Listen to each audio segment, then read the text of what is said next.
kita kembali lagi dengan Offside Duo seperti biasa tiap Selasa dan Kamis. Dan yang jelas kita bikin video yang tidak overlapping dengan video-video gue lainnya. Iya, itu Jadi dia. gue Lo bikin apa sih? bikin Just Talk itu gue nggak bahas Kane. Gue nggak bahas Lopetegui yang mundur karena itu buat di sini. Yang lain gue update aja. Apaan yang lo update di Oh, situ? banyak Ziyech, David Raya, tapi pendek-pendek aja. Oh, tapi kalau Raya sedikit deh. Lo melihat dia sebagai, lo pasti akan, gue tahu lo pasti akan jawab, namanya tim besar pasti butuh dua kiper yang berkualitas. Ya. Tapi menurut lo ada nggak peluang kayak dulu si Ramsdale buat nikung si Ben Leno jadi kiper utama? Oh bisa, sangat Bisa ya? bisa. Ramsdale terlalu banyak blunder kalau gue bilang.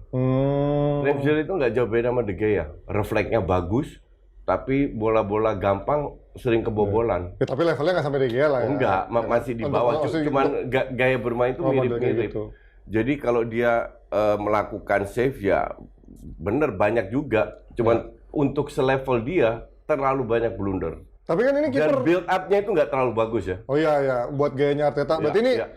lo kan suka ngatain Pickford, Hobbit. Ini kan juga kipernya pendek nih. Tapi ya kayak Valdes jatuhnya kan. Kayak Onana. Build Onana up-nya gede, bagus. tinggi coach. Onana tuh 108, segede Ramsdale. Iya, tapi bola atas jelek. Oh iya, tapi Sekecil Ramsdale. Enggak deh, dia tuh kayak Pickford deh. siapa? 185. 188. 188. Onana tuh gede. Nah si Raya ini 183. Pickford 185. Berarti ya kiper Feeling gue kenapa dia ambil satu nggak terlalu mahal 30 juta. 30 juta. Kedua dia bisa build up. Nah, iya. Lebih bagus. Ya kayak Valdes lah jatuhnya ya. Jadi itulah contoh kenapa ya kayak Valdes betul. Kayak Valdes. kalau lo suruh milih EPL sama Champions League, siapa yang EPL, siapa yang Champions League? Raya atau Ramsdale? Yang di EPL, yang di Champions League atau trofi? Champions League ke Ramsdale, IPL Raya. Berarti lebih fokusnya di Premier League ya, karena yang 38 pertandingan secara konsistensi. Iya, betul. Nah, gue nggak mau bahas Raya karena udah dibahas juga di Just Talk. Menarik karena tadi dini hari ya, hari Rabu ya. Rabu kita kan ini tayang Kamis, hari Rabu ya. Barcelona menang lawan Spurs. Iya. Ya itu bukan hasil yang mewah atau apa, tapi gue melihat justru kepada isu-isunya yang dibalik itunya, termasuk katanya Gundogan seberapa jauh tuh isu hari Minggu terakhir didaftarin, kalau misalkan nggak bisa, karena belum bisa didaftarin katanya kan, sekarang masih 13 orang Jadi daftarin. sekarang 13 orang, kemarin gue baru baca sudah ada duit ekstra. Yang dari itu tuas apa Ya, radio apa sih? Barca Studio. Barca Studio Ya, yang itu jual 180 masuk, itu udah berapa lagi bisa? Lu kalau masih inget tahun lalu, itu di hari terakhir juga iya, didaftarin. last minute gitu ya. Jadi gue rasa harusnya mereka punya perhitungan minimal yang penting-penting didaftarin. Jadi Inigo, Gundogan, Main baru ya. ya pemain-pemain baru sama Romeo. Dan mereka dapat sedikit nafas juga ngejual kemarin si Dembele dan si Casey juga ke Iya, Arab betul, ya. Dan gajinya Alba sama Busquets juga menurun. ya. Jadi ya, nggak ada masalah lagi. Tapi berarti ini semakin kecil dong dapetin Bernardo Silva or Cancelo. Ini aja masih sibuk dengan ngurusin ininya yang squad yang ada Cancelo sekarang. eventually bisa, karena Bisa Pep ya? nggak mau dia. Oh iya. Kalau Tapi Bernardo, kalau Bernardo nggak. kalau Bernardo soalnya play hard to get ya. Nggak. Lo harus bayar sesuai. Bahkan gue lihat mulai sedikit panik dari City. Pep kan selalu bilang, kalau pemain mau cabut, ya silakan. Iya. Iya kan? Iya. Sekarang ditahan semua. Walker ditahan, Bernardo ini menarik ya. ditahan. Jadi ada sedikit sedikit ngerinya, bukan takut tapi lebih ngeri bahwa kalau cabut mereka nggak dapat pesaingnya. Dua cabut, Mahrez, Gundogan masih ke cover selama nggak ada yang cedera. Iya. Ya lu lihat lah, nggak ada Kevin De Bruyne dengan Haaland, Alvarez, selesai itu Haaland. Iya, kan? iya. Nggak ada yang supply, nggak ada yang Ada apa. new play. Bernardo Silva juga Iya. pot-potan. Jadi ya Pep mulai ngeri sedap lah. Jadi kedua pemain itu nggak bakal dijual kemungkinan. Bagus tapi ya berarti kalau Walker Bernardo artinya dia nggak perlu pusing lagi nyari orang ya. Tinggal paling nyari satu orang lagi ya buat gantiin Mahrez biar kedalaman squadnya lebih merata gitu. Ya. Karena isunya terakhir kayak Lu sambil makan. Florian Wirtz, lo ambil ngerokok, ambil nge-vape. Siapa Florian Wirtz? Siapa lagi? Paketa yang gue kaget coach. Lo Iya. baca nggak? Itu Iya, seberapa iya. mungkin Paketa? Menurut gue ini pemain stylish banget, megang bolanya lama. Ya kan? Pakai itu big bullshit Iya kan, lah. itu bohong ya. Nggak cocok sama sekali. Gue juga nggak kaget. cocok. Maksudnya Paketa tuh Nggak lah, bukan feeling gue itu hoaxnya media itu. gayanya Pep Guardiola banget kan, ini pemain yang megang bolanya lama, dribble. Ya. dan hilang bola juga banyak gitu, bukan yang gelandang modern sih menurut gua. Kalau Paqueta tuh lebih ke old school Brazil umur 10 lama kan. Nah, kalau lo melihat sekarang dari Inggris lainnya nih ada kabar Pilu, lo udah bahas belum? Ngkuku cedera di YouTube lo? Siapa? Ngkuku.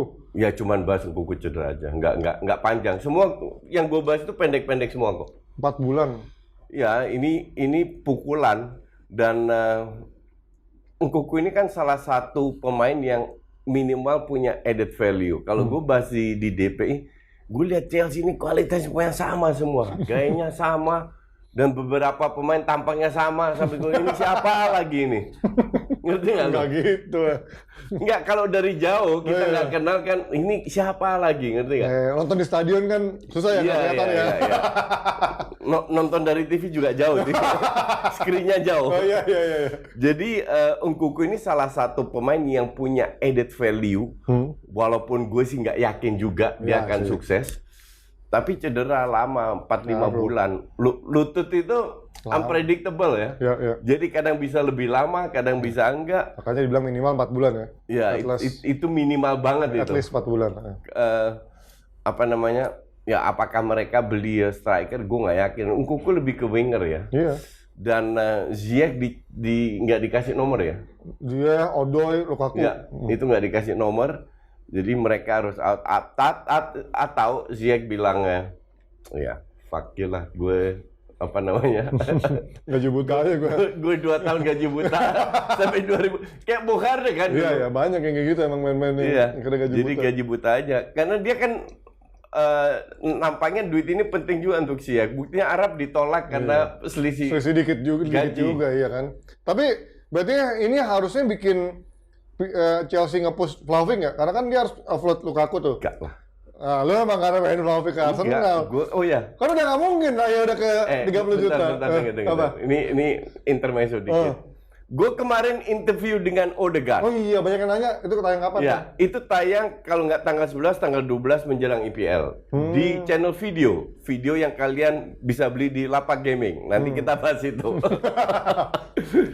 Jadi gini, gue pernah interview Lothar Matthäus, gue pernah interview 3 pemain City, oke, lewat Zoom. Pertanyaannya semua itu dari mereka, oke, udah di set kan harus butuh approval. Lu tanya yang aneh-aneh nggak di approve. Ya, jadi dari berapa puluh diambil 7 pertanyaan. Gue spoiler 1 pertanyaan.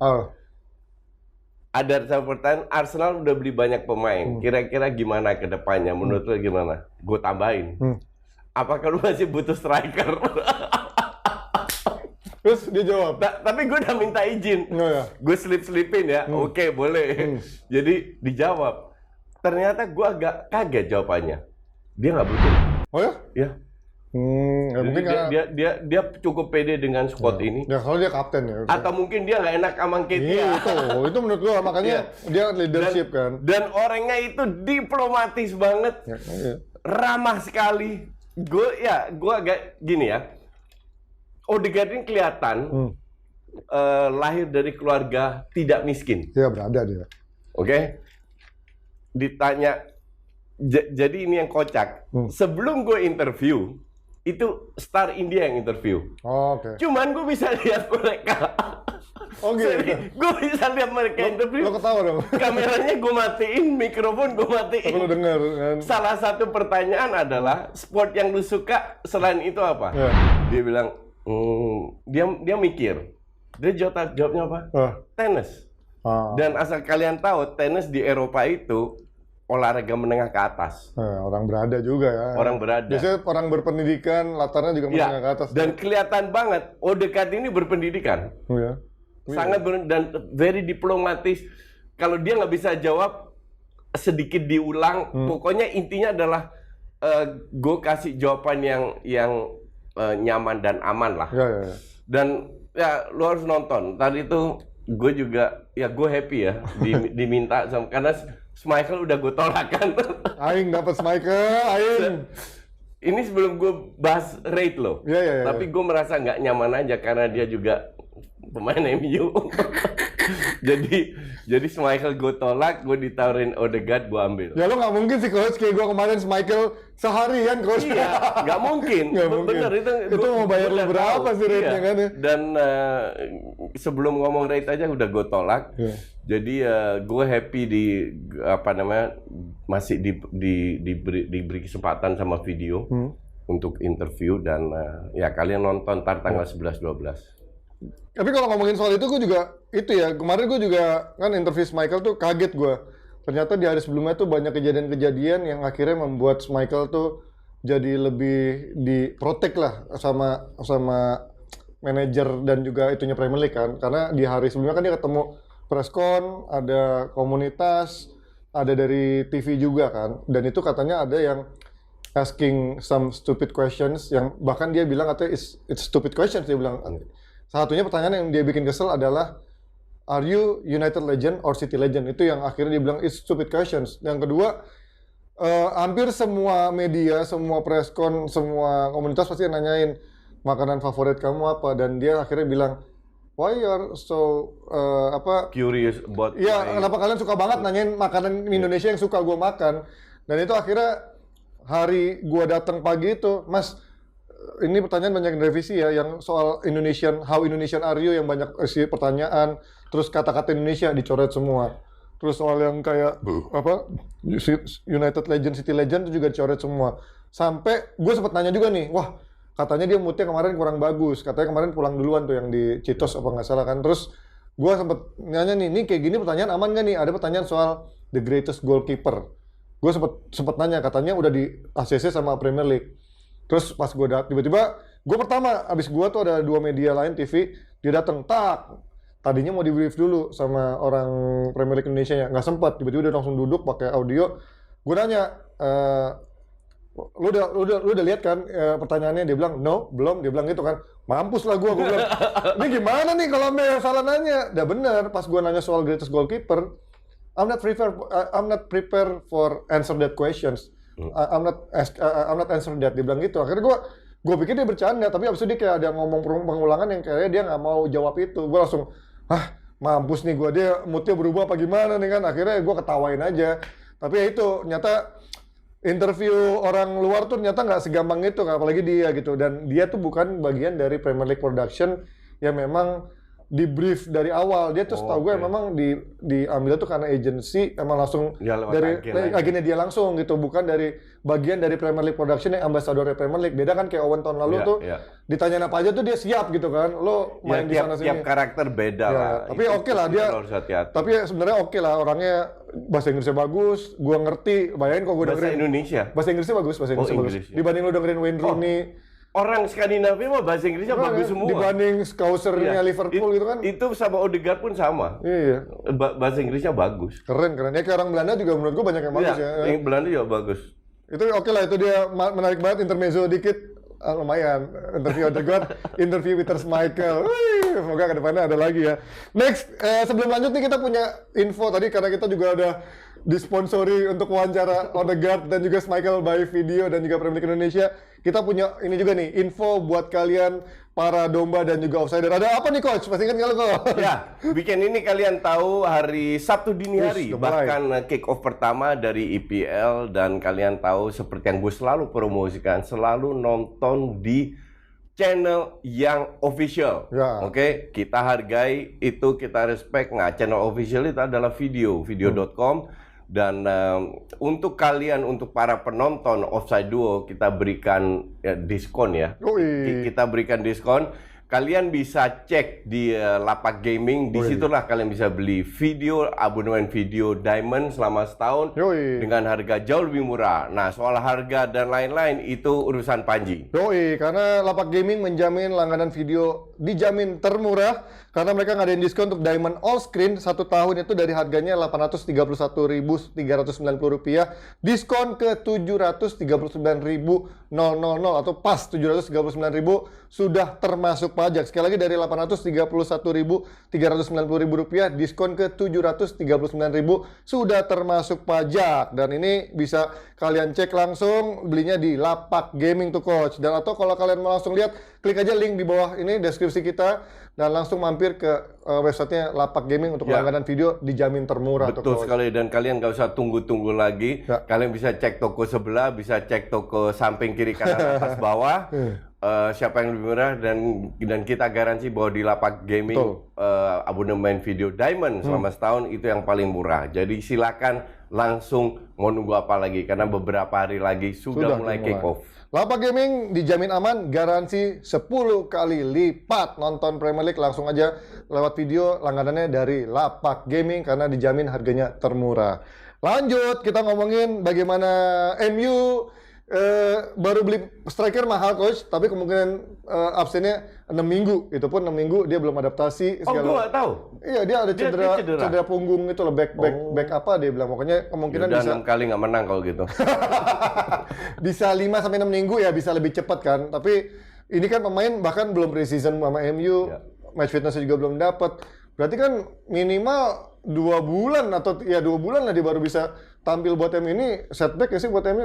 Lagi-lagi dia harus memutar otak karena dia belum ketemu Rashford yang jadi striker, Sancho yang jadi false nine, Martial.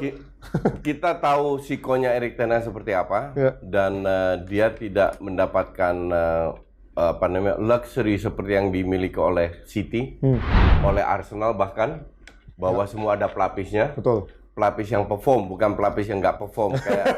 Karena MU terlalu banyak deadwood yang mau dijual tapi belum laku-laku. Salah satu ya Martial. Dan ujung-ujungnya selama Højlund nggak main, nggak ada, ya Rashford yang ada di striker. Ya, itu paling opsi paling masuk dan akal si Sancho bisa main dari kiri, masih ada Garnacho juga, Anthony di kanan. Yang mau nggak mau, Ten Hag nggak punya banyak pilihan untuk menggeser kiri kanan. Bahkan Bruno Fernandes bisa main dari kiri. Ya, walaupun memang Bruno kayaknya nggak begitu nyaman ya sebenarnya kalau main agak di sayap. Tapi ya ini menurut gua memang opsi paling pas sih kalau ujung-ujungnya Rashford digeser dulu jadi striker, atau kalau emang Ten Hag ngerasa Sancho. Atau misalkan Ten Hag lebih pengen mengakomodir Rashford, karena Rashford bilang kan pengennya lebih main di kiri bukannya di striker. Ya mau nggak mau Sancho sebagai false nine, kirinya si Rashford, dengan opsi ketika Sancho nggak works, ya Rashford mau nggak mau digeser dulu ke tengah, Garnacho main di kiri. Martial itu sudah fit belum?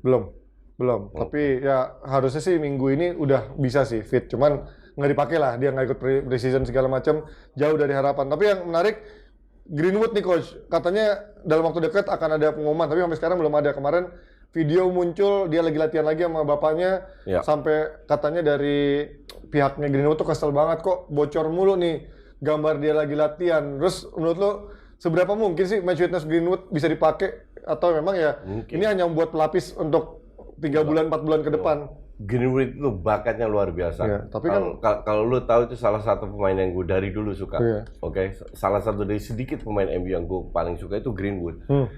Hanya waktu itu kan dia lebih muda, masih agak egois. Tapi itu bisa dirubah. Cuman bakat itu nggak bisa dirubah. Lu punya atau lu nggak punya. Dan pada saat lu, ini sama gue juga bilang soal kasus Mbappe setahun main nggak masalah. Dia setelah setahun dia main pertandingan, dia langsung bisa on fire. Begitu pula juga Greenwood. Gue yakin pada saat dia bermain lagi setelah 2-3 bulan, pada saat dia match fit, dia langsung bisa on fire. Dan lihat kembali lagi Sikon sekarang, melihat Sikon yang ideal adalah Greenwood di loan setahun. Cooling down dulu. Tapi Sikonnya tidak ideal, murni karena kekurangan pemain. Erik ten Hag mau jual banyak pemain, dan pemain yang dia inginkan itu nggak dapat sebagai pelapis di lini depan. Apalagi Sancho bisa main di kanan, Anthony nggak selalu konsisten, nggak ada salahnya lu mainkan Greenwood. Jadi feeling gue sih Greenwood akan stay.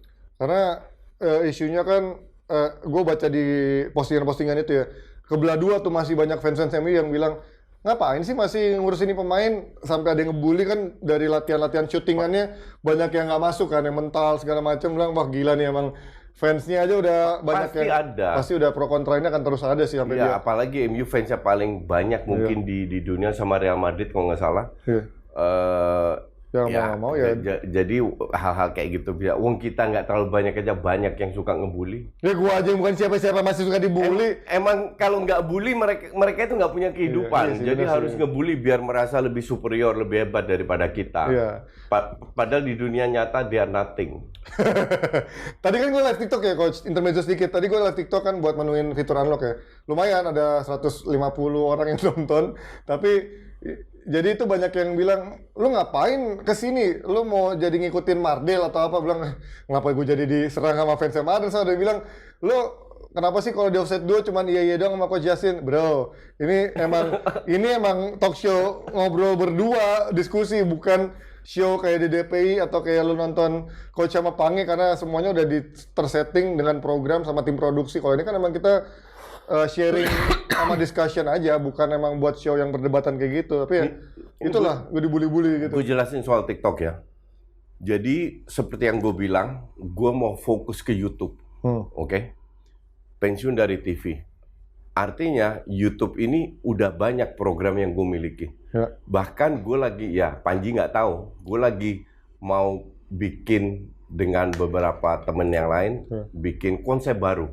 Jadi ada satu program lagi yang konsepnya berbeda, bertiga ada ceweknya. Oke? Itu lagi digodok, belum tentu jadi juga. Nah, karena YouTube itu udah penuh dengan gue dan Panji juga pelan-pelan juga mulai banyak, kita masuk ke Spotify. Oke? Spotify kita udah direcognize sama manajemen Spotify bahwa ini channel punya potensi lah ya. Oke? Nah, Spotify kan lu nggak bisa bikin, ya bisa aja lu bikin 10 channel, nggak ada gunanya. Kita fokus ke bola, dan Spotify kita pertahankan dengan podcast selesai. Nah, next step-nya apa? Ya ke TikTok. Kita mau coba ke TikTok, kebetulan gue sama Panji sudah ngetes. Sudah ngetes, dan ya kita lihat, oh ini ada peluang. Karena warga TikTok belum tentu nonton YouTube. Dan sebaliknya. Benar. Jadi tujuan gue dan Panji adalah nge-grab sebanyak mungkin pasaran. Yaitu kedepannya kita akan banyak live TikTok bahas bola atau diskusi bola gratis, jadi nggak usah member atau sama kayak Offside 2 gratis, tapi di TikTok ya kita tes aja dulu.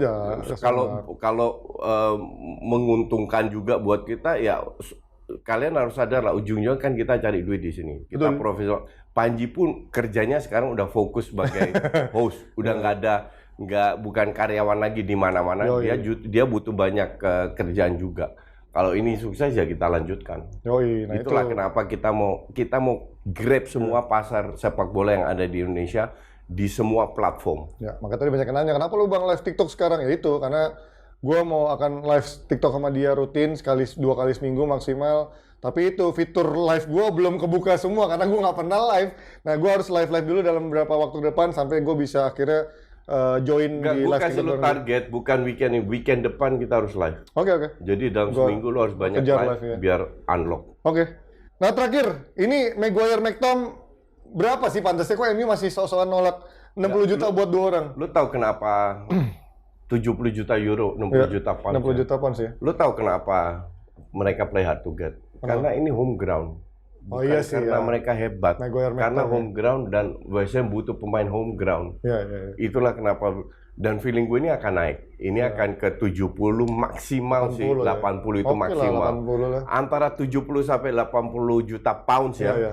Itu buat untuk dua pemain ini yang home ground itu harusnya oke lah, apalagi Maguire kan harganya 80. Feeling gue ini bisa deal dua-dua ini. Ya, dan West Ham kayaknya emang juga udah dikejar waktu juga, udah mau deadline, dia belum banyak beli pemain. Dan gue rasa sih MU bisa sih ngejual 80, dan nantinya kalau ngejual mereka udah bisa dapetin Amrabat, atau mungkin gue sih lebih prefer Amrabat ya dibanding orang banyak yang nanya, Bang Todibo gimana Todibo? Ini pemain buangan Barcelona, di Nice pun juga tahun lalu peringkat 9. Oh, ya punya potensi tapi kalau jadi Todibo juga pelapis. Iya ya, makanya gue lebih prefer Amrabat dibandingkan Todibo, karena pertama Amrabat udah pernah dilatih Ten Hag, secara pemain lebih mateng. Lu mending tahu beli apa? Siapa? Bek kanan? Bukan. Striker pelapis. Oh iya, tapi yang murah, yang mudah. Siapa coach? Yang harga lu cari di Skandinavia lah, atau di Ceko lah. Ya begitu yang nyari mah minimal tiba-tiba jadi wonderkid muncul 50 juta. Jadi yang muda-muda yang benar-benar harganya cuman kayak di Brasil Oh, iya, Barca beli pemain muda lagi cuma 2 juta dari Jerman, 16 tahun. Ya lu cari yang 17-18 tahun ya, striker yang muda-muda yang berpotensi masih murah. Yang udah main ya tapi. Ya yang di bawah 5 juta harganya.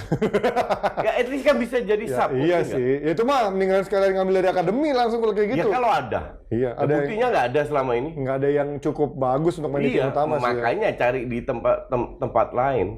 Ya we'll see lah, tapi yang jelas kalau lu beli Todibo, kalau McTominay Maguire dapat dijual itu akan menjadi income yang menguntungkan buat MU untuk nyari pemain yang memang dibutuhkan. Oh, either itu bek kanan, tapi menurut gua bek kanan kayaknya Ten Hag udah mau perpanjang kontrak AWB, jadi kayak nggak mungkin sih beli bek kanan. Kayaknya Amrabat masih masuk akal. Oke, itu dia dari episode 2 kali ini. Semoga kalian terpenuhi kebutuhan informasinya dan juga diskusinya. Dan kita akan kembali di Offside 2 minggu depan di hari Selasa untuk update Premier League dan juga hasil-hasil dari La Liga. Udah mulai ya? Isu lainnya. Oh, seru nih pasti Premier League-nya. Mulai banter-banteran tuh. See you when I see you. Bye-bye.